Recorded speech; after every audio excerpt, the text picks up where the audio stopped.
What's going on, people? Welcome to the player rating show after Man United have lost 2-1 to Nottingham Forest. Absolute shit show. Absolute shit show. And these player ratings aren't going to be much better for the last game of 2023. Let's get straight into it. Andre Onana. I know some people said second goal should have done better, but I don't think he should. I think it's just a good finish from Gibbs White, to be fair. First goal, he couldn't do anything about. Dominguez puts it right in the corner. Other than that, he didn't have anything else to do, did he?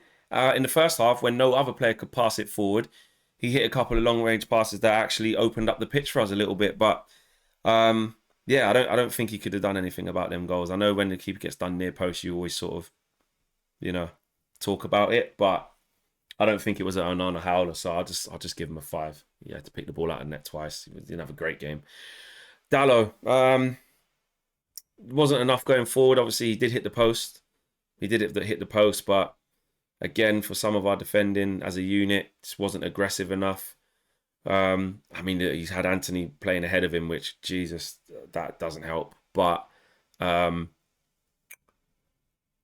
he worked hard. He works hard. He tried to take the ball forward a couple of times in the first half, but I just think he was average. I'd give Dallo a 6. I don't think he was absolutely abysmal, if I'm honest.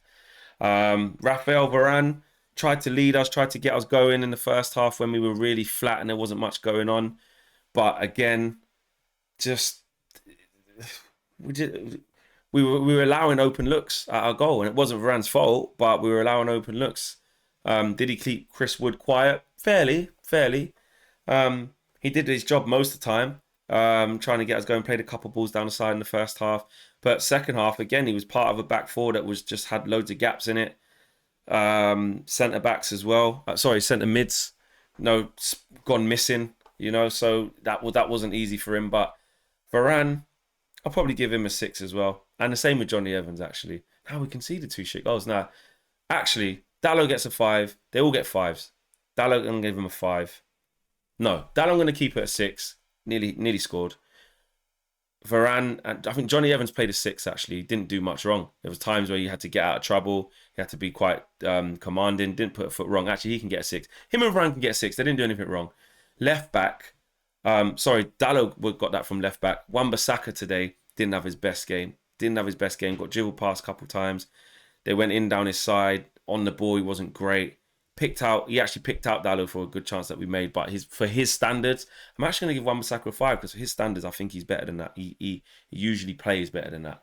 Into midfield, wow. Kobbie Mainoo didn't do anything wrong. I still don't know why he's been taken off. I haven't seen any comments from Ten Hag to suggest that it wasn't tactical. But today, Højlund has again we had to change, right?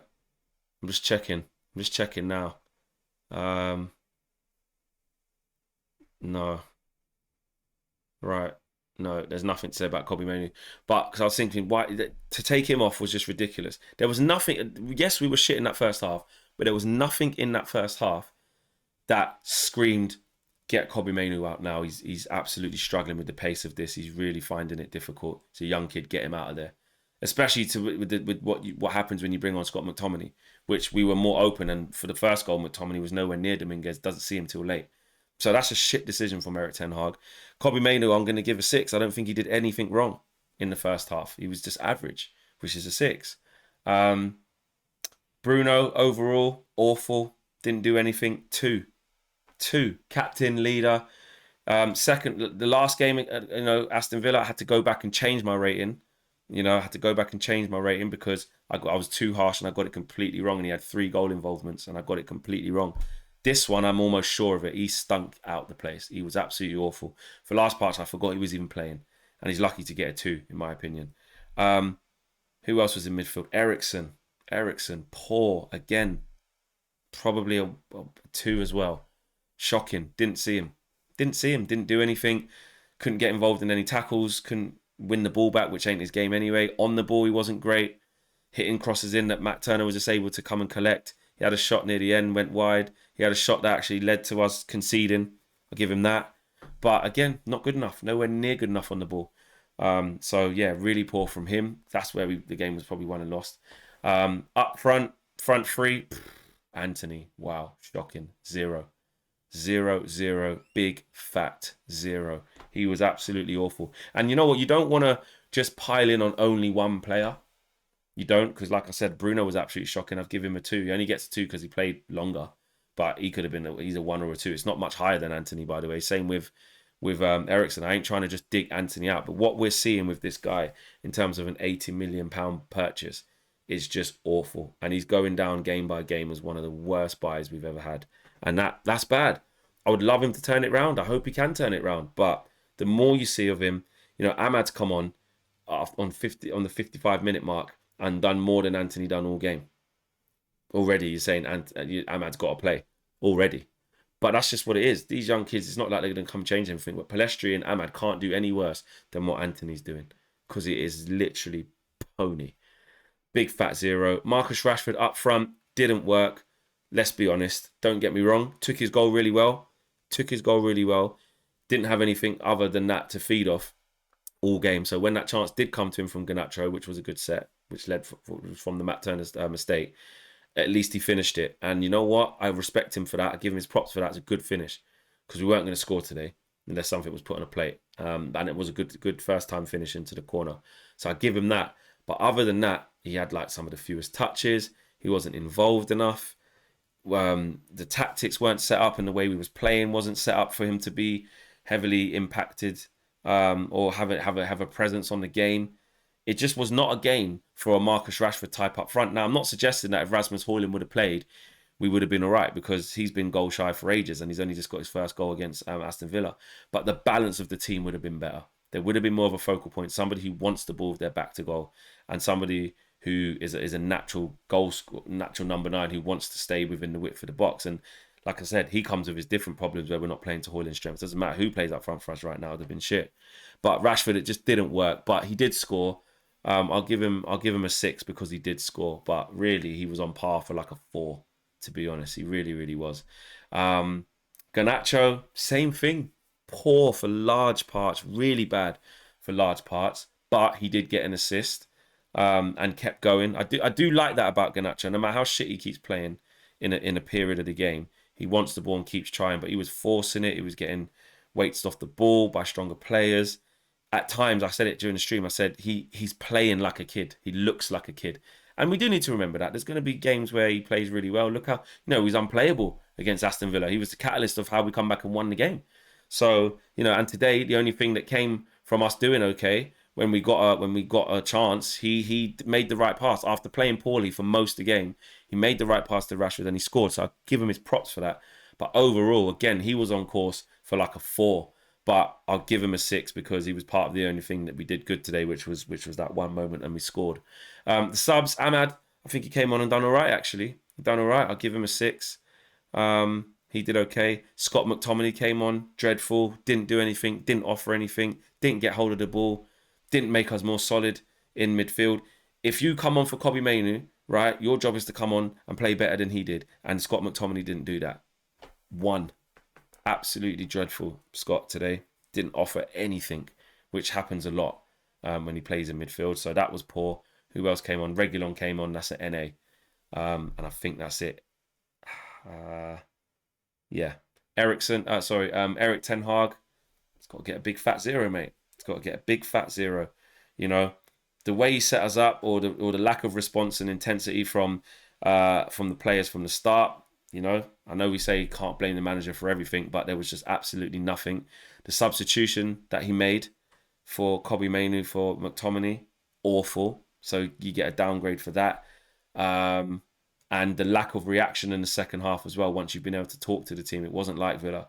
So he gets a big fat 0 for me. And I'm still waiting to just see this Kobbie Mainoo thing, because anyhow I see it, honestly.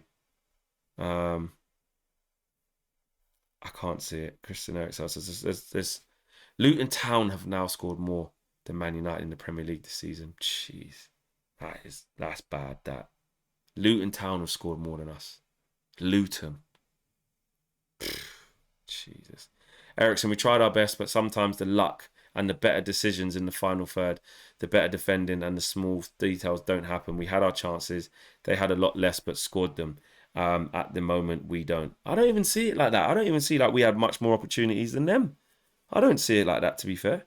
This season in general has been one step forward and 2 steps back, true. And it felt like that today. Our aim was to get 3 points, so it's definitely disappointing to come away with 0. Yeah, of course, the usual crap. You know, Gary Neville and Anthony, if he cost 20 to 30 million, we would be looking at him differently. Yeah, it's true. That's true. But I'd still look at him saying he ain't good. I'd still say he ain't good. Do you know what I mean? Ten Hag explains Kobbie Mainoo's substitution. Oh, here we go. Let me see this now. Let me see this before I log off. I thought Ahmad played well. He did. Where's the Kobbie Mainoo substitution? Why is he taking him off? I need confirmation of this. And insists Forest goals had nothing to do with the central midfield. Let me see this. Samuel Luckhurst just put this. I need to see why he's taking him off. Kobbie Mainoo was a surprising move at half time. Insists he has no regrets. Oh, stupid ads. Man United manager Erik ten Hag insists he has no regrets about the tactical substitution of Kobbie Mainoo. Mainoo was replaced by Scott McTominay, and the game was goalless. In open minutes, Mainoo blocked it. Yeah. When asked for Mainoo's removal, ten Hag replied, when asked if Mainoo's removal was enforced, ten Hag replied no, but he played a third game in a row this week, and that's tough. Where he's coming from. So he's saying he looked like he was too tired. I thought the energy was a little bit lower than the other 2 games this week. Therefore, we brought some new energy in. I don't regret. I thought Scott brought energy. I thought second half was much better our side. The first goal, when you analyse it, good. We were downsized. Nothing to do with the central midfield there. Second goal was a counter-attack where there was a miscommunication. We had players enough. The second part of it. In the first half, there were some moments when Forest ran away. It's a good play, but nah, not having it. Not having it, Eric. That's bullshit. Not having it. And that's just cemented it. Not having it. There is no justification for taking off Scott McTominay, for putting on Scott McTominay for Kobbie Mainoo. And Scott McTominay did not come on and make us play better. You're chatting shit. He's lying. I thought Scott brought energy. What energy? Morton, he didn't. I thought second half was much better our side. No, it wasn't. We conceded 2 goals in the second half when we didn't in the first. I need to finish the player ratings. Erik ten Hag, big fat 0. Ten Hag, you're losing the plot, mate, saying that. Mainoo mistake. Just honestly, absolutely shocking. Let me know if you agree or disagree with my player ratings, guys. And Happy New Year. Have a good one. Don't let Man United ruin it. Happy New Year. And have a good one, guys. And I'll see you all again very, very soon. Shocking. On it, I did. Why has he said that? Pissed me off, that is.